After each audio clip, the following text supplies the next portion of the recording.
Hello everyone, आज मैं आपके लिए एक्सप्लेन करूंगी लेजेंड ऑफ ज़ैनो का एपिसोड नंबर 47। तो जैसा कि लास्ट एपिसोड में हमने देखा था कि यू शिनयान हुआंग के एंसेस्ट्रल टोम में चला गया, जहां पर सभी होली लॉर्ड्स की स्पिरिट ने उसकी ट्रायल ली और यूशन ने उन सबको हरा दिया। बाद में खुद द फाउंडर यान हुआंग ने उसकी परीक्षा ली और यूशन ने उनके सामने भी अपनी काबिलियत साबित कर दी, जिस वजह से यूशन को उन सबकी ब्लेसिंग हासिल हुई। उनसे मिली पावर की वजह से यूशन इंपीरियल रेल्म पर पहुंच गया और उसकी सोल पहुंच गई थी हेवनली रैंकिंग पर। जिसके बाद यूशन सीधे जोंगली और जोंगडाओ से मीटिंग करने चला गया। अब आगे तो हम देखते कि जोंगली लोकेशन पर पहुंचते ही अपने भाई को ग्रीट करते हुए कह रहा था कि मुझे पता है कि आप तो एकदम मजे में होंगे, लेकिन मैं बिल्कुल भी ठीक नहीं हूँ। मुझे तो ये समझ नहीं आ रहा कि मैंने आपके साथ ऐसा क्या कर दिया जो आपने मुझे मारने के लिए असासिन को भेजा था। जिस पर जोंगडाओ कह रहे थे कि मैंने तो तुम पर कोई हमला नहीं करवाया और ये बात तुम भी अच्छे से जानते हो। खैर, मुझे ये लगता है कि तुम मेरे टियान हुआंग पर कब्जा करना चाहते हो, इसीलिए तुमने मुझ पर झूठा इल्जाम लगाया। लेकिन मुझे इससे कोई फर्क नहीं पड़ता। अगर तुम फाइट ही करना चाहते हो तो वही सही, मैं जोंगडाओ तुमसे नहीं डरता।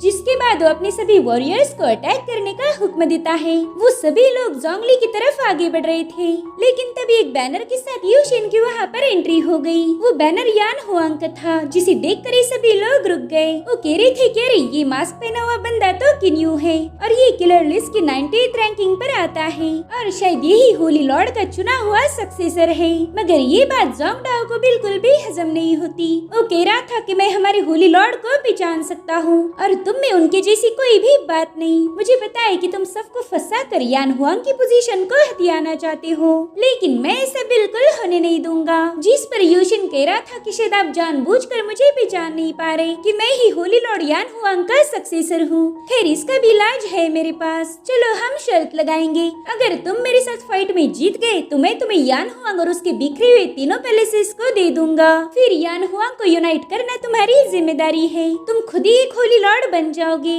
लेकिन अगर तुम हार गए तो तुम्हें अपने टियान हुआंग के सारे डिसाइपल्स को लेकर वापस यान हुआंग में आना होगा। तो बताओ, क्या तुम इसके लिए तैयार हो? तभी जोंगडाओ के सिपाही कह रहे थे कि ये बंदा पागल हो गया है। माना कि ये पावरफुल है, मगर इसने हमारे सीनियर को चैलेंज किया, चाहे इसमें कितनी भी काबिलियत क्यों ना हो। ये हमारे होली लॉर्ड जोंगडाओ को हरा नहीं सकता, क्योंकि हमारे Holi Lord जोंगडाओ Kuwasi haven realm पर है। वेल, इसमें इन बंदों की कोई गलती नहीं थी, क्योंकि उन्हें यूशन की रियल कल्टीवेशन पता ही नहीं। मगर वो सभी लोग इस मुकाबले के लिए बहुत ज्यादा इंटरेस्टेड थे। तभी जोंगडाओ का जनरल कहता है कि लॉर्ड, अगर ये पब्लिकली आपको चैलेंज कर रहा है, इट मीन्स की जरूर से इसके पास कोई न कोई प्लान होगा। मुझे लगता है कि पहले से ही प्रिपेयर होगा, इसलिए आप इसके चक्कर में ना फंसो, वरना हमारा टियान हुआंग हाथ से चला जाएगा। लेकिन उसकी बात से दूसरी एल्डर सहमत नहीं थी। वो कहती कि अरे ये मामूली सा बंदा हमारे लॉर्ड का क्या ही बिगाड़ लेगा। अगर अभी हमारे सीनियर ने फाइट नहीं की तो उनकी बेइज्जती हो जाएगी। तो उसकी बात सुनकर फाइनली जोंगडाओ यूशन के चैलेंज को एक्सेप्ट कर लेता है। वो अपनी पावर्स को एक्टिवेट करते हुए कह रहा था कि आज मैं तुम्हें तुम्हारी औकात दिखा के रहूंगा।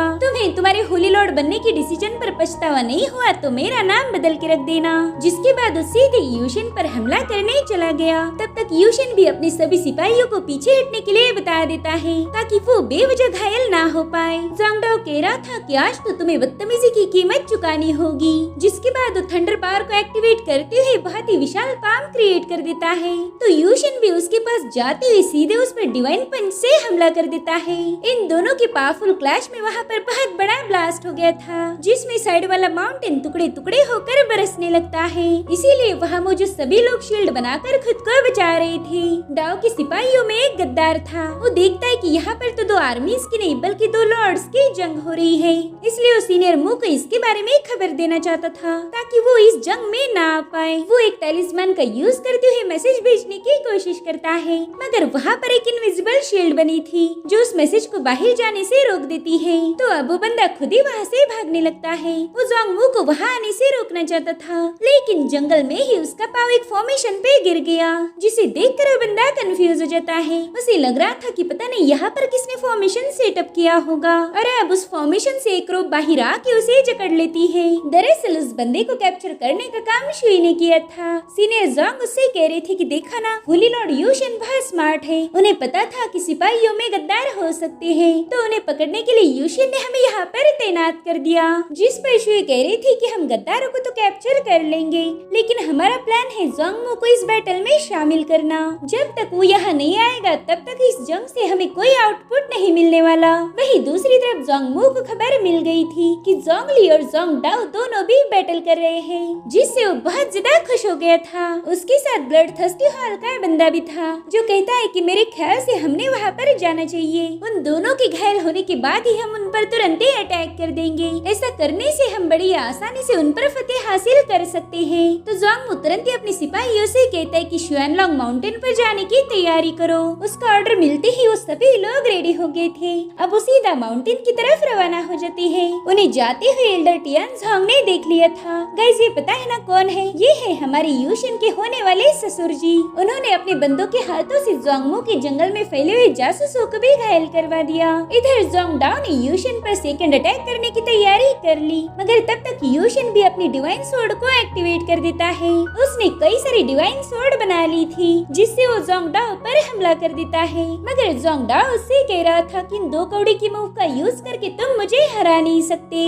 अब उसने वहाँ पर कई सारी रॉक क्लिप बना ली जो यूशन के अटैक को डिस्ट्रॉय करना शुरू कर देती है। इसलिए यूशन टाइशो की एक और मूव को एक्टिवेट करते हुए 2 ही स्लैश अटैक्स में उन सारे पत्थरों को काट देता है। ये देखकर तो जोंगडाओ थोड़ा सा शॉक हो गया था। तब तक यूशन सीधा डाओ के साथ भिड़ जाता है। डाओ उसकी तारीफ करते हुए कह रहा था कि हाँ मैं मानता हूँ कि तुम्हारे पास काफी यूनिक मूव्स है, मगर बच्चे तुम मेरे सामने जीत नहीं सकते। जिसके बाद वो यूशन को पीछे ढकेलती हुई टियानजी डाओयुन टेक्निक को एक्टिवेट कर देता है, जिससे वहाँ पर बहुत बड़ा बवंडर क्रिएट हो गया। उसमें यूशन बुरी तरह से फंस चुका था और अब उसी बवंडर की आड़ में डाओ ने उस पर जबरदस्त अटैक कर दिया, जिससे यूशन सीधा जमीन पर पटक गया था। और अब डाओ इस मुकाबले पर जीत की मोहर लगाने वाला था। वो तुरंत एक खतरनाक फॉर्मेशन बनाकर अपने आखिरी मूव्स की तैयारी कर लेता है। इस मूव को युवासी mountain and river separation formation कहा जाता था। यूशन देखता है कि उसके सामने एक बहुत बड़ा माउंटेन क्रिएट हो गया जो उसे क्रश करने के लिए आगे बढ़ रहा था।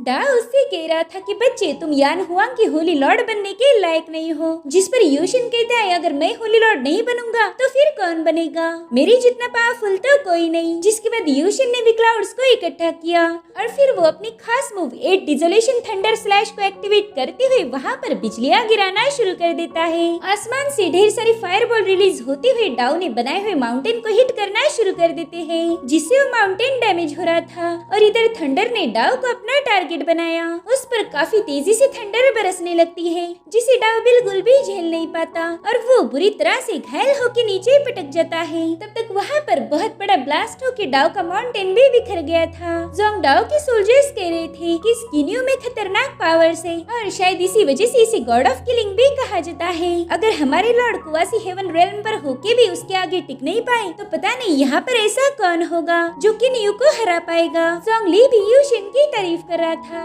इधर डाओ ने अभी तक हार नहीं मानी थी और भाई मानता भी क्यों, अगर हार गया तो उसका टियानहुआंग से यूशन के हाथ चला जाएगा। अब उसने वहाँ पर थंडर क्लाउड्स बनाते हुए अपनी स्पिरिट फॉर्म को समन कर लिया। इसे ही डाओ की खास मूव यानी कि हेवनली रिडक्शन डिवाइन मेथड कहा जाता था, जिसे देखकर शुई काफी डर गई थी क्योंकि इस मूव के आगे कोई भी आज तक टिक नहीं पाया। तभी सीनियर जोंग कहते कि यूशन ने डाओ को इस कदर धोया है कि अब वो उसकी सीक्रेट टेक्निक को यूज करने पर मजबूर हो गया। इधर यूशन जोंग डाओ से कह रहा था कि तुमने अपनी सीक्रेट मूव को एक्टिवेट करके मुझे भी मेरे अल्टीमेट मूव का यूज करने पर मजबूर किया है। जिसके बाद यूशन भी फैंगटियन जियांग डी नाम की टेक्निक को एक्टिवेट कर देता है, जिसमें उसका स्पिरिट फॉर्म क्रिएट हो गया था और इस टेक्निक की कोर थी हेवनली ट्रिबुलेशन डिवाइन मेथड। जिसके बाद वो दोनों भी फाइनल अटैक कर देते हैं। इनके फॉर्म्स आपस में टकरा चुके थे, जिससे निकलने वाली खतरनाक एनर्जी उस पूरे इलाके को तहस नहस करना शुरू कर देती है। और अब यूशन ने उस पर घुमा के एक और अटैक कर दिया,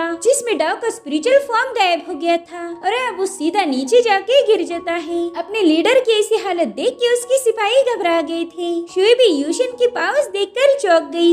उसे तो यूशन में उसके पहले होली लॉर्ड की झलक दिखाई देती है। अब यूशन ये मुकाबला जीत चुका था, जो देखकर जोंगडाओ के लोगों को तो अपनी आंखों आंखों पर यकीन ही नहीं हो रहा था। वो कहते हैं कि ये मामूली सा बंदा आखिर हमारे लॉर्ड को कैसे हरा पाया होगा। वहीं पर जोंग डाओ बुरी तरह से घायल था, जिस वजह से उसे चलने को भी नहीं आ रहा था। तभी यूशिन उसे अपना हाथ देकर थाम लेता है। वो उसे पोलाइटली बता देता है कि सीनियर आप ही मुकाबला हार चुके हो, जिससे जोंग डाओ को तो गुस्सा बहता रहा था, मगर यूशिन पर नहीं बल्कि खुद पर। वो भी अब यूशिन के सामने नील करते हुए कह रहा था कि मैं हार मान चुका हूँ। तभी यूशिन तुरंत ही उन्हें हील करना शुरू कर देता है। वो नहीं चाहता था कि उसके साम्राज्य के लोग घायल रहे। जिसके बाद वो जोंग डाओ को बता रहा था कि आप भी यान हुआंग के सदस्य हुआ करते थे और मैं अब उसका होली लॉर्ड हूँ, तो भला हम एक दूसरे का खून कैसे बहा सकते हैं। मैं आपके साथ पहले भी फाइट नहीं करना चाहता था और ना ही अब करना चाहता हूँ। अगर आपको अभी भी यान हुआंग के साथ जुड़ना नहीं है तो कोई बात नहीं, मैं आप पर बिल्कुल भी जबरदस्ती नहीं करूँगा। लेकिन मैं चाहता हूँ कि एक बार बस आप आपके सिपाहियों से पूछ लीजिए कि आखिर वो क्या चाहते हैं। उन्हें आपके टियान हुआंग में रहना है या फिर मेरे यान हुआंग में। अगर ये डिसीजन उनसे पूछ कर लिया तो बेहतर होगा। ये सुनकर जोंग डाओ अपने सिपाहियों की तरफ देख रहे थे। तभी एक लड़की हिम्मत करके आगे आती है। वो जोंग डाओ के सामने नील करते हुए कह रही थी कि लॉर्ड हमें वापस घर जाना है। उसके पीछे पीछे सभी सिपाही यही कह रहे थे कि यान हुआंग ही उनका असली घर है और वो वही लौटना चाहते हैं। इसीलिए जोंग डाओ भी अब इसके लिए मान जाते हैं। यूशिन उनसे कह रहा था कि आप सभी ने यान हुआंग के लिए फाइट करके उसे बनाया था। देखा जाए तो आप सबका घर है। मैं चाहता हूँ कि आप सभी लोग अपने घर वापस लौट आए। तो डाओ अपनी आर्मी से कह रहा था कि आज के बाद हमारा टियान हुआंग नहीं रहेगा, हम सब वापस यान हुआंग से यूनाइट होंगे। साथ ही जोंग डाओ भी यूशिन के सामने नील करते हुए उसे as a holy lord accept कर लेता है। और ये देखकर जोंगली और सभी लोग उसके सामने नील कर रहे थे। आज के बाद ये सभी लोग यूशिन के हर एक ऑर्डर को फॉलो करेंगे।